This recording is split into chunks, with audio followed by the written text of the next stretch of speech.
लेकिन क्योंकि हमारे हिंदू इकट्ठे नहीं हैं, इसीलिए ये सारी जो तुष्टीकरण की नीति चल रही है।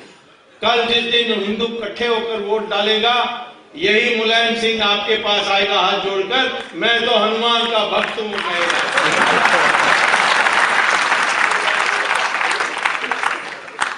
वो एक विशेष जो दूसरे देशों में और दूसरे संस्कृतियों में आप देख नहीं सकते। पुरुष महिलाओं के रिश्ते अरब देशों में भिन्न है, पति पत्नी के रिश्ते पश्चिम देशों में भिन्न है, पिता पुत्र के रिश्ते अमेरिका में भिन्न है। तो इसीलिए संस्कृति एक समाज की रचना में एक आधार है, और जो हमारी है वो विशेष है। और हमारी विशेषता ये है कि सबसे अटूट, इतिहास में सबसे लंबा संस्कृति किसी देश में है तो वो ये भारत देश में है, और किसी देश में इस प्रकार की संस्कृति नहीं।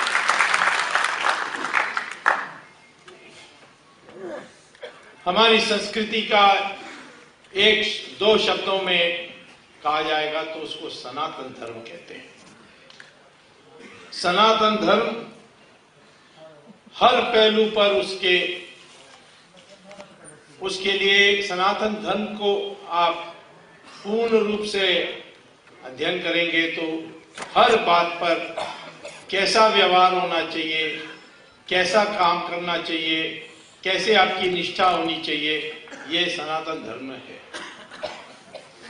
और आज हम 83% कम से कम इस देश की सनातन धर्मी हैं। और ये सनातन धर्मी जो 83% हैं, ये कोई साधारण बात नहीं है, क्योंकि इस देश में 800 साल की इस्लामिक रूल, 200 साल की क्रिश्चियन रूल, उसके बाद भी आप 83% हैं। तो हमें थोड़ा सोचना चाहिए। विदेशों में इस पर शोध हो रही है।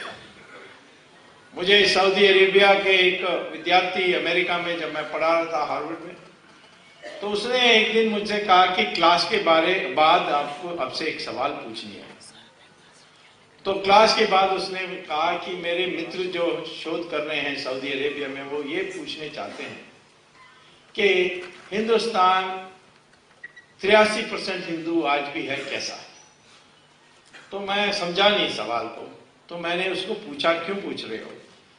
उन्होंने कहा कि इस्लाम पहुंचा ईरान में, जहां पारसी थे जो अग्नि पुजारी थे, और 15 साल में कब्जा करने के बाद उन्होंने ईरान को 100% मुसलमान बना दिया। बगल के देश में मेसोपोटामिया, बेबीलोन, इन देशों के कब्जा करके उसका नाम इराक बना, और उन्होंने 17 साल में इराक को 100% मुसलमान बनाया। इजिप्ट में मुसलमान की राज आई और 21 साल में उन्होंने 100% मुसलमान बनाया। यूरोप में क्रिश्चियंस ने 50 साल में उसको 100% क्रिश्चियन बनाया। लेकिन हिंदुस्तान में 800 साल मुसलमान की राज, 200 साल क्रिश्चियन की राज, तब भी आप 83% हैं। ये कैसा हुआ? इसीलिए जो कहते हैं कि हम पिटते रहे, बाहर से कोई भी आए यहाँ राज की, ये वास्तविकता नहीं है। लड़ते रहे। इस भूमि में जो दुनिया के लिए और खास तौर पर इस देश के सब नागरिकों के लिए प्रेरणा के स्रोत हैं राणा प्रताप, जिन्होंने घास की रोटी खाना पसंद किया। और ऐसे त्यागी दुनिया भर, देश भर में हैं। राणा प्रताप जीते तो नहीं, परंतु हम उसकी पूजा करते हैं। कट्टबोम्मन को अंग्रेजों ने फांसी दिया था चौराहे पर, उसकी पूजा होती है। रानी चन्नम्मा है कर्नाटक में, लड़ते लड़ते वो जंग के मैदान में उनकी देहांत हुई, उनकी भी पूजा कर्नाटक में होती है। नेताजी सुभाष चंद्र बोस आपको आजादी दिलाई नहीं, लेकिन उनकी पूजा होती है। तो हमारे देश की संस्कृति में जीतना तो अनिवार्य है, और इसीलिए हम छत्रपति शिवाजी को सबसे बड़े हीरो मानते हैं, क्योंकि उन्होंने लड़ा भी और जीता भी, इसीलिए उनको हम मानते हैं। लेकिन इसी समय में इस संस्कृति में हम उन लोग जिन्होंने साहस किया और खड़े हुए, हारे भले, उनका भी हम पूजा करते हैं। ये दूसरे संस्कृति में आप कभी देख नहीं सकते। हम हारे और 800 साल राज हुई, मुसलमान बाहर से जो आए और अंग्रेजों के जरिए पश्चिम की राज हुई बाद में। उसके कारण यह है कि हम इतने सभ्य देश थे कि हमारी युद्ध का भी जो संस्कृति थी वो भी एक विशेष थी। युद्ध शुरू होगी जब सूर्य का उदय होगा, और जब सूर्य का अस्त होगा तो विराम होगा और वापस तंबू में जाना होगा। लड़ाई होगी खेत में नहीं, गांव के जनों के बीच में नहीं, लड़ाई होगी खुला मैदान में, जैसे कुरुक्षेत्र। रावण भी जब युद्ध करना था राम से, वो अपने किला से बाहर आए और खुले मैदान में उन्होंने राम से लड़ाई की। और तीसरा, युद्ध में जो ये भी युद्ध है, ये। और तीसरी बात है कि युद्ध में जो हार जाएं और वो माफी मांगे, क्षमा मांगे, तो उसको क्षमा देकर उसको पूर्ण सम्मान के साथ उसको विदा करते हैं। मोहम्मद गोरी आया 16 बार, और 16 बार पृथ्वीराज चौहान ने उसको माफ किया। 17 बार जब आया तो उसके ससुराल, उसके जो फादर इन लॉ थे, उनके साथ उनकी समझौता हो गई और पृथ्वीराज चौहान हारे। मैं तो समझता हूं कि वो संस्कृति हमें अपने आपस की राजाओं की लड़ाई में ठीक था, और जब बाहर से जो आए उनके लिए ये संस्कृति का उपयोग नहीं होना चाहिए था। पृथ्वीराज चौहान एक से ज्यादा बार माफ नहीं करना चाहिए था गोरी को, और आज की आतंकवादियों को एक बार भी माफ नहीं करना चाहिए।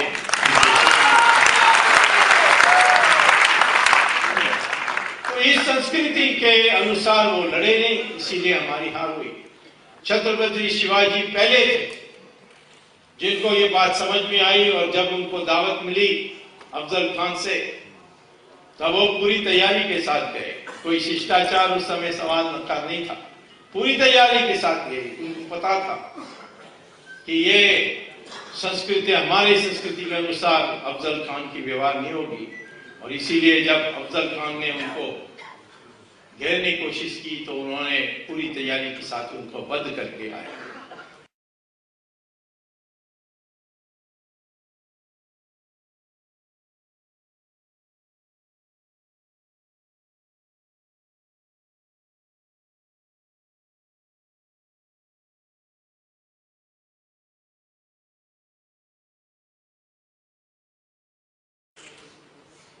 अंग्रेज आए जब मराठा लगभग इस देश को मुक्त कर दिया था, परंतु उस समय हम काफी दुर्बल हो गए थे, और इसीलिए अंग्रेज हमारे देश की कब्जा कर सके, और उन्होंने करी दूसरी तरीके से।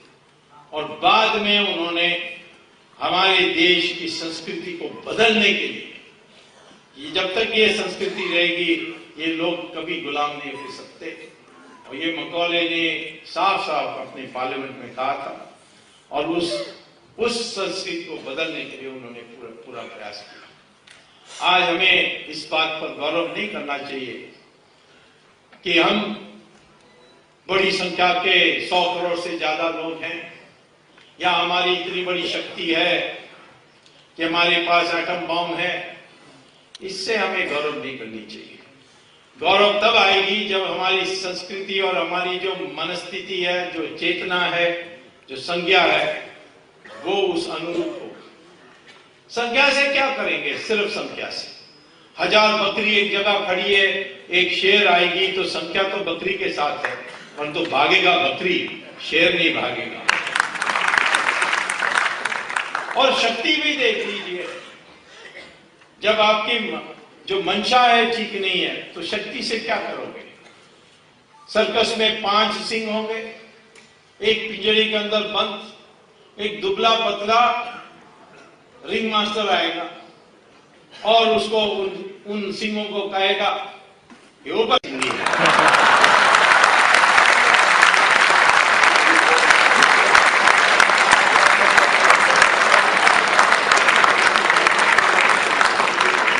इतने बड़े पद पर बैठे हैं, इतनी शक्ति है उनको, और एक विदेशी महिला एक विषकन्या को ठीक नहीं कर सकते। इसलिए मैं कहता हूं कि अपना जो मंशा है, जो चेतना है, जो संज्ञा है, इसको निर्माण दोबारा हमें करनी पड़ेगी। और वही है असली बात हमारी संस्कृति की। तो आज मैं ये कहता हूं कि हमारी संस्कृति वापस करने के लिए, जो पुरानी संस्कृति थी जिस कारण से हम दुनिया के सबसे विकसित देश बने, 600-700 साल पहले तो दुनिया में हमें माना जाता था कि हम सबसे विकसित देश हैं, सबसे शिक्षित देश भी थे, सबसे ईमानदार देश भी थे। ऐसे जो चाइना से आए फासियन और युआनचांग, उन्होंने लिखा है। ऐसे वास्को ड गामा आया, उन्होंने लिखा। ऐसे जो अमेरिका से मार्क ट्वेन आया, उन्होंने लिखा। ये 600 साल में हमने पूर्ण रूप से खो दिया है। तो इसको वापस लानी चाहिए थी। 1947 के बाद दुर्भाग्य से जवाहरलाल नेहरू प्रधानमंत्री बने, सरदार पटेल बन नहीं सके। उस कारण से जो दिशा हुई, जो सेक्युलरिज्म के नाम पर हमारी संस्कृति की पुनरुत्थान करने से हम वंचित रहे, उसके लिए आज हमें संकल्प करना चाहिए कि आगे हम कभी इस देश की सत्ता प्राप्त करेंगे तो ना उस जवाहरलाल नेहरू की तरीके से काम करेंगे, ना हम उन लोगों को बिठाएंगे जो हमारी संस्कृति के बारे में लिपापोती करेंगे, परंतु एक विराट हिंदू पैदा करने के लिए हम दृढ़ संकल्प रहेंगे। ये उन्होंने कहा कि कृपया हमारे छोटा सा गांव, एक टाउन पंचायत एरिया, उसमें आ जाइए, देखिए क्या हमारी हाल है। मैं गया था, वेल्लोर एक शहर है, उस शहर के पास एक मेल विशारम टाउन पंचायत है। वहां गया, 75% मुस्लिम है, 25% हिंदू है, और चुनाव होती है लोकल बॉडीज इलेक्शन में तो मुसलमान पूर्ण रूप से जीतते हैं। और मुसलमान ने 20 साल से हिंदुओं को कहा तुम धर्म परिवर्तन कर दो, सारे दे देंगे, स्कूल बिल्डिंग बना देंगे, सड़क बना देंगे, कूड़ा साफ कर देंगे, सारी जो एमिनिटीज टाउन पंचायत से मिल सकती है वो मिल जाएगी, वरना कुछ नहीं मिलने वाला। और मैंने जाकर अपनी आंखों से देखा कि जहां मुस्लिम मेजॉरिटी है वहां सारे कुछ डेवलपमेंट हो गई, परंतु जहां हिंदू की एरिया है वहां ना सड़क टूटा फूटा पड़ा हुआ था और कूड़ा को उठाया नहीं गया, स्कूल बिल्डिंग सब टूट रहे थे। तब मैंने पूछा कि आपने एमएलए को बताया? उन्होंने कहा एमएलए कहता है कि आपके पास तो वोट ही नहीं है, उनके पास ही वोट है, मैं कैसे आपका साथ, कोई नमाज पढ़ने के लिए नहीं, तब भी जीत करते। अच्छा, वहां जो मस्जिद बनी थी वो कौन था? वो बशीर मेर बाकी, उसने बनाई थी, वो तो शिया था। उसने एक मुतवाली बनाई, मुतवाली के बेटा मुतवाली बना, और उसके बेटा पोता सब अलग अलग बनते आए। आज भी वो मुतवाली है, वो शिया है, वो सरयू नदी के उस पार रहता है। उसने लिखकर दे दिया अशोक सिंघल को, विश्व हिंदू परिषद के जो नेता हैं, कि हमें ये मस्जिद नहीं चाहिए, मुझे सरयू नदी के पार एक मस्जिद बना के दे दीजिए, वो पर्याप्त। परंतु बीच में आ गए ये सुन्नी वाकफ बोर्ड, और जो ये जो सऊदी अरेबिया के वहाबी मुस्लिम हैं, वही ज्यादा इसकी समस्या पैदा कर रहे हैं। जो सूफी सुन्नी है उन्होंने अभी सम्मेलन करके कहा कि हमें गर्व है, ये हमारा देश है क्योंकि हमारा पूर्वज हिंदू है, तो हमें भी उतना ही हक है इस देश के लिए जितना हिंदू का है क्योंकि हमारा पूर्वज हिंदू है। और ये सारे कहते हैं। लेकिन ये जो सऊदी अरेबिया में जो वहाबी है वो उनके से पैसा आती है, यहाँ मदरसा बनाए जाते हैं, उसमें दिमाग खराब करते हैं, तो ये उसका हम फिर सरेंडर करते हैं हमारे नेता लोग, तो इसीलिए होता है। हमें साफ साफ कहना चाहिए कोई सरकार बने कि हम दूसरे जगह में बना के देंगे, नहीं तो हम सरकार की तरफ से अलग से हम कार्रवाई करेंगे।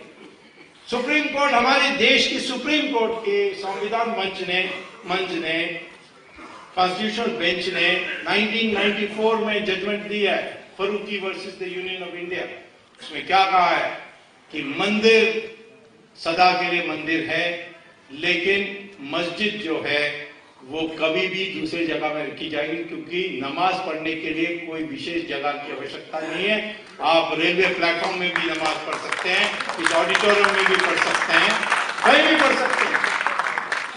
हमारे मंदिर सदा के लिए मंदिर क्यों इसीलिए है क्योंकि हम प्राण प्रतिष्ठा करके देवता को उस मूर्ति में ला देते, तो उसके बाद मालिक बनता है कौन?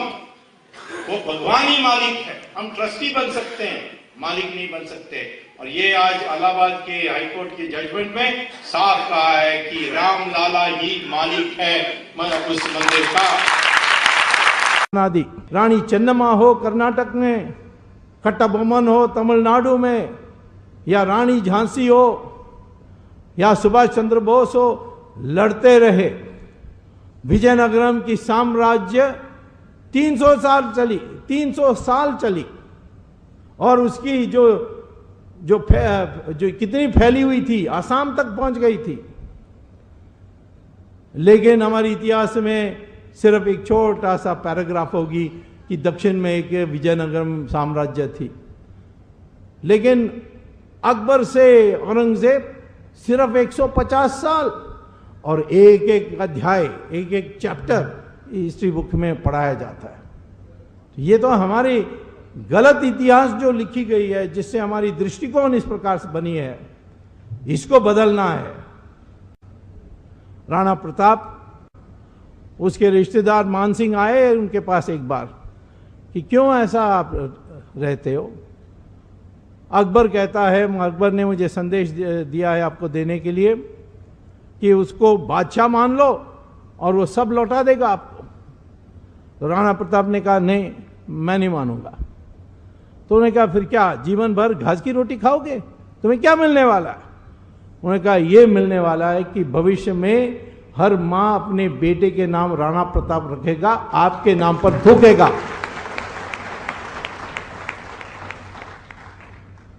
अभी एक सेमिनार हुई थी, डिफेंस म्यूजियम एक है, मिलिट्री म्यूजियम लंदन में, कि सबसे निर्णायक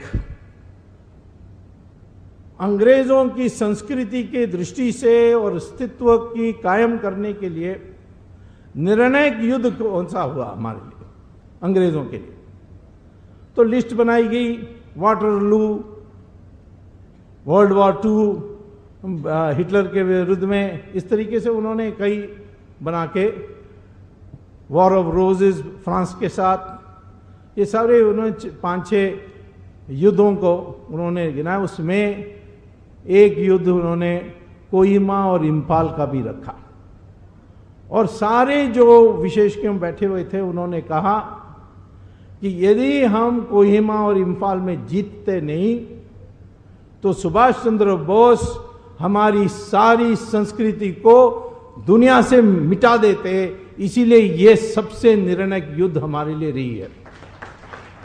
अब कितने लोग जानते हैं सुभाष चंद्र बोस के नाम, तो सब जानते हैं, उनकी पूजा करते हैं, परंतु यदि वो जीतते तो कितना फर्क आती।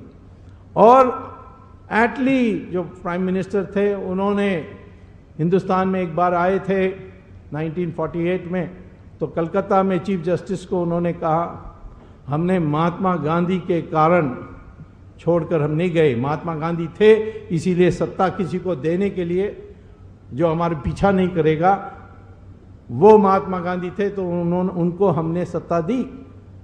लेकिन जब सुभाष चंद्र बोस के कारण नेवी ने विद्रोह किया है, मिलिट्री में जो बातचीत चलने लग गई कि हमने अब सहन करेंगे, उस डर के मारे हमने हिंदुस्तान को आज़ादी दी। तो मैं आपको क्या कहना चाहता हूं, जीते हारे परंतु चेतना में फर्क आनी चाहिए। वो है आज हम जो सेमिनार कर रहे हैं और देश भर में जो सेमिनार हो रही है इसके विरुद्ध में, वो बिल आएगी उस डर के नहीं, बिल तो नहीं आने वाली है, लेकिन हमारे देश में आज आवश्यकता है कि एक चेतना जगानी है कि हम कौन हैं, हिंदुस्तान महान क्यों बननी चाहिए, कैसे बनेगी, इसके लिए तैयार करने के लिए वो हिम्मत हो, वो एक रचनात्मक भावना, ये जो हीन भावना आती है ना कि ये हो रहा वो हो रहा, हम पिट रहे हैं मर रहे हैं, एक हिसाब से एक हिसाब तक ये ठीक है, लेकिन उसके साथ ही ये होना चाहिए हम इसके विरुद्ध, इस युद्ध के विरुद्ध में जीतेंगे और देश में पुनरुत्थान लाएंगे। ये एक संकल्प करने की आवश्यकता है। तो इसलिए वो अकेले थे, तो उस समय कई लोगों ने प्रयास किया मुझे ये कहने के लिए ये इमरजेंसी जाएगी कैसे, ये हिंदुस्तान की जनता को जो भी बाहर से आता था वो उसको पीट कर यहां राज करता था, और इसीलिए ये गरीब लोगों को डेमोक्रेसी क्या समझ में आने वाली है, जाएगा कैसा, ऐसे ही सवाल मुझे पूछते थे। मैं उनका एक ही जवाब देता था कि मुझे नहीं पता कैसे जाने वाला है, परंतु मुझे लड़ना है इतना जानता हूं और लड़ते रहूंगा। और एक दिन मैंने देखा कि इंदिरा गांधी ने चुनाव घोषणा कर दी, और चुनाव में पहले कई नेताओं ने कहा कि चुनाव लड़ना नहीं चाहिए, हमारे पास कोई पैसा नहीं है, हम सब लोग जेल में थे, यानी मुझे तो पकड़ नहीं सकी तो मैं जेल में नहीं था। एक बार मैंने उनको पकड़ने के लिए मौका भी दिया था, पार्लियामेंट में आकर 1 मिनट का भाषण भी देकर मैं चले गया था, तो पकड़ नहीं सकी। परंतु अधिकांश जो हमारे नेता थे सब जेल में थे, और कोई पैसा नहीं, कुछ नहीं, कैसे चुनाव लड़ेंगे, ये पावर में बैठी है, दुनिया भर की धांधली करेगी चुनाव में। लेकिन मुझे ये कहना है कि मोरारजी देसाई और चरण सिंह ने कहा कि कम से कम प्रचार करने के लिए मौका मिलेगा, इसीलिए हम चुनाव लड़ेंगे। और चुनाव में सारा माहौल बदल गया, इंदिरा गांधी खुद हार गई, जनता पार्टी की सरकार बन गई और डेमोक्रेसी आ गई। अब मुझे कोई पूछता, जब मैं संघर्ष में था इमरजेंसी काल में, कि कैसा जाएगा, मुझे नहीं पता था, और यदि मैं जानता और कहता कि इंदिरा गांधी चुनाव कराएगी और चुनाव में हार जाएगी, तो लोग क्या सोचते मेरे बारे में, सोचते ये पागल है, कौन सी दुनिया में रहता है, इंदिरा गांधी चुनाव कराएगी, क्यों कराएगी, और करने के बाद हार जाएगी, कैसी हारेगी। तो मैं ये कहता हूं कि भविष्य जो है ये हम लोग अपने कार्य से नहीं तय करते। हाँ, हमारी जो कर्म है, अच्छे कर्म होंगे, उसका फल के रूप में मिल सकता है, लेकिन घटनाएं इतिहास को तय करती हैं, हमारी कार्य से भविष्य तय नहीं होता है। इसीलिए हमारा एक ही कर्तव्य है, लड़ना है देश के लिए, घटनाएं से देश में परिवर्तन आएगी। ये बिल आएगा जाएगा, ये तो आने वाला नहीं है, बिल कभी आ ही नहीं सकती, लेकिन ये बिल क्या है ये जानना चाहिए, क्योंकि जितने हम लोग इसका विरोध करते हैं उतनी हमारी चेतना में फर्क आएगी, एक संज्ञा पैदा होगी जिससे देश में परिवर्तन आ सकती है। हमारे कई नेताओं हैं जो हार गए लड़ाई में, परंतु उन्होंने ऐसा दृश्य बदल दिया कि हमारे देश आजाद होने के रास्ते पर आ गई।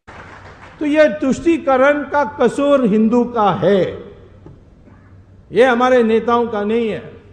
वो जिंदा रहने के लिए ये कर रहे हैं, नहीं करना चाहिए, परंतु ये वास्तविकता है कि जिस दिन हिंदू इकट्ठा हो जाएगा उस दिन ये सारी समस्या हल हो जाएगी, मुसलमान भी ठीक हो जाएगा, बिकॉज मुसलमान के लिए मोहम्मद ने शिक्षा दी है, कुरान में नहीं, सीरा में और हदीस में। क्या कहते हैं मोहम्मद? कि दुनिया 3 हिस्से में बटी है। पहला दारुल इस्लाम, जहां मुसलमान मेजॉरिटी में है, पावर में है। दूसरा दारुल हरब, जहां मुसलमान माइनॉरिटी में है लेकिन मेजॉरिटी पिलपिला है, जैसे हमारी है, रसगुल्ला टाइप। और तीसरा मुसलमान माइनॉरिटी में है परंतु मेजॉरिटी इकट्ठा है, शक्तिशाली है और उनमें एकता है। ये 3 हिस्से में है। और वो कहते हैं जहां दारुल इस्लाम है वहां माइनॉरिटी को पनपने नहीं देना, उनको ध्वस्त कर देना चाहिए, उनको ख़त्म कर देना चाहिए या धीमी बनाने देना चाहिए, जैसे अभी बताया गया आपको। सऊदी अरेबिया में दारुल इस्लाम है, वहाँ दारुल इस्लाम में आप मंदिर बना सकते हो। हमारी कितने कर्मचारी हैं, पर मेरे ख्याल में लगभग वो कहते हैं 10 लाख लोग हैं हमारे लोग, और 10 लाख लोगों को मंदिर बनाने नहीं देते, दिवाली मनाने नहीं देते, घर में सत्यनारायण पूजा नहीं कर सकते, जेब में रामचंद्र जी का फोटो रखकर काम पर नहीं जा सकते, और करोगे तुरंत जेल में, हो सकता है आपका हाथ भी काट दें, अंधा भी कर दें। ये सऊदी अरेबिया में है। और हमारे देश में बनाओ मस्जिद, जितना मंदिर के ऊपर भी बनाना तो बना लो। तो ये हमारे देश में क्यों है? यहाँ वो मोहम्मद क्या कहता है कि हिंदुस्तान जैसे देश में मुसलमान मांगते रहना चाहिए। पहले यूनिफॉर्म सिविल कोड नहीं चाहिए, अच्छा ठीक है। फिर रिजर्वेशन चाहिए, अच्छा हम सचार कमेटी बना देते हैं आपके लिए। फिर हिंदू को पीटने के लिए हमें अधिकार मिलना चाहिए, कम्युनल वायलेंस बिल ला देते हैं। मांगते रहो जब तक वो हताश होकर के सारा आपको नहीं सौंप दे। धर्म परिवर्तन करो, इन्फिल्ट्रेशन करो, पॉपुलेशन ग्रोथ रेट में वृद्धि लाओ। ये सारी चीजें लिखी हुई है सीरा और हदीस में, वही हो रहा हमारे देश में। मांगते रहते हैं। और आप देखिए जहां मेजॉरिटी यूनाइटेड है वहां नहीं मांगते। ऑस्ट्रेलिया में एक बार एक इमाम ने कह दिया कि ये यूनिफॉर्म सिविल कोड हम लोगों को पसंद नहीं है, हमें शरिया चाहिए। तो वहाँ एक महिला प्राइम मिनिस्टर है ऑस्ट्रेलिया में, उसने बयान दिया कि ये इमाम ने ऐसा कह दिया, उसको शरिया चाहिए तो दूसरा देश ढूंढे, इस देश में तो नहीं मिलने वाला है।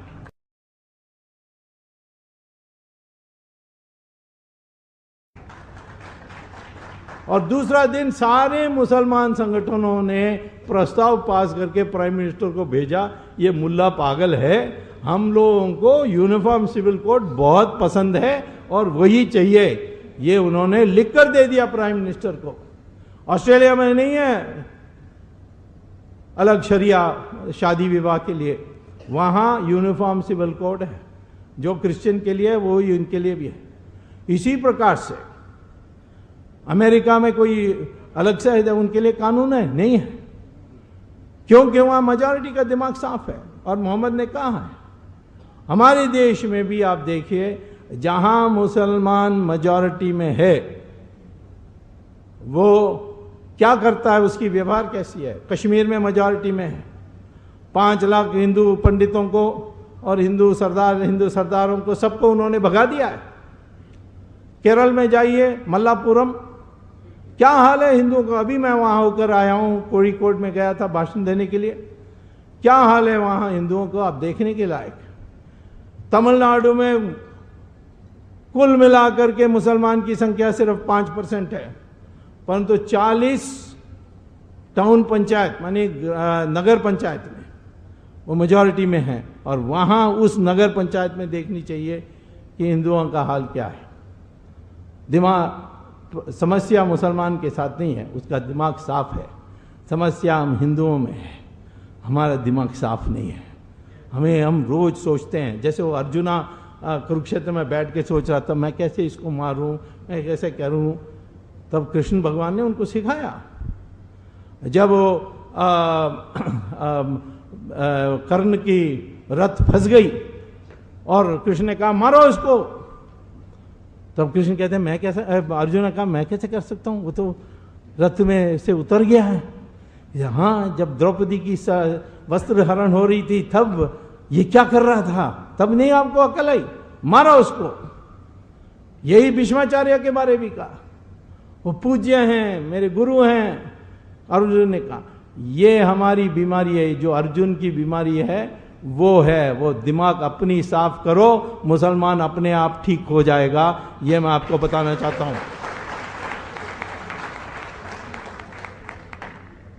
मुसलमान की मेजॉरिटी बढ़ रही है, संख्या बढ़ रही है, इसमें कोई दो राय नहीं है। उनकी जनसंख्या भी बढ़ रही है बच्चे पैदा करने की दृष्टि से, और इन्फिल्ट्रेशन भी हो रही है। और आज हमें विराट हिंदू बनना है। सरकार बनेगी तो आपके नेता सब में विराटता होनी चाहिए। कश्मीर में क्या करना चाहिए, उन्होंने 5 लाख हिंदुओं को भगा दिया। हम लोगों को अपने भूतपूर्व सैनिकों से जो 1 करोड़ है उनमें से छांट करके 10 लाख को निकालना चाहिए, उनको हथियार देना चाहिए, पैसा देना चाहिए। कहना चाहिए कि जाओ कश्मीर में अपने कुटुंब के साथ और वहां जाकर बस के रहो, और अपने बंदूक चलाना तो बंदूक चलाओ, बदल आ जाएगी। मुसलमान ने, मैंने कहा ना, जहां मेजॉरिटी आवाज देगी एक साथ, एकता के साथ, वहां वो आपकी बात मानेंगे। हर मुसलमान आज प्राइवेटली मुल्ला को छोड़कर, कट्टरपंथियों को छोड़कर स्वीकार करता है कि मेरा पूर्वज हिंदू है। ये ऐलान करना चाहिए, मुझे गर्व है कि मेरा पूर्वज हिंदू है, और मेरा धर्म उपासना पद्धति बदल सकती है परंतु मेरी संस्कृति नहीं बदलेगी। हम हिंदू संस्कृति के लोग हैं, उनको हम अपना मुसलमान कहेंगे, और जो उनका मुसलमान है वो अंतर्राष्ट्रीय मुसलमान होगा। हमारी दोस्ती इजराइल के साथ है तो मुसलमान विरोध करता है। इजराइल क्यों? क्योंकि इजराइल पैलेस्टीनियन का विरोध कर रहा है, उनके ऊपर आक्रमण कर रहा है। तो हमें क्या, हमारा क्या जाता है? इजराइल हमें मदद कर रही है तो हमारे राष्ट्र हित में हमें इजराइल के साथ दोस्ती रखनी चाहिए। लेकिन मुसलमान ने आज तक वो जो भी पार्टी इजराइल की साथ दी उसका विरोध किया है। ये मंशा बदलना चाहिए। पहले हिंदुस्तानी, उसके बाद मेरा धर्म, ये जो मंशा पैदा करने के लिए हमें प्रयास करनी चाहिए। उसके लिए संस्कृत कंपलसरी कर देनी चाहिए। कोई भी स्कूल की डिग्री चाहिए उसको संस्कृत जानना चाहिए। संस्कृत सारी भाषाओं में उसके शब्द हैं। इस तरीके से एक नया हिंदू को खड़ा करना चाहिए, और जिस दिन नया हिंदू खड़ा होगा बाकी सब अपने आप ठीक हो जाएंगे। और जिस दिन नया हिंदू खड़ा होगा बाकी सब अपने आप ठीक हो जाएंगे। और जिस दिन नया हिंदू खड़ा होगा बाकी सब अपने आप ठीक हो जाएंगे।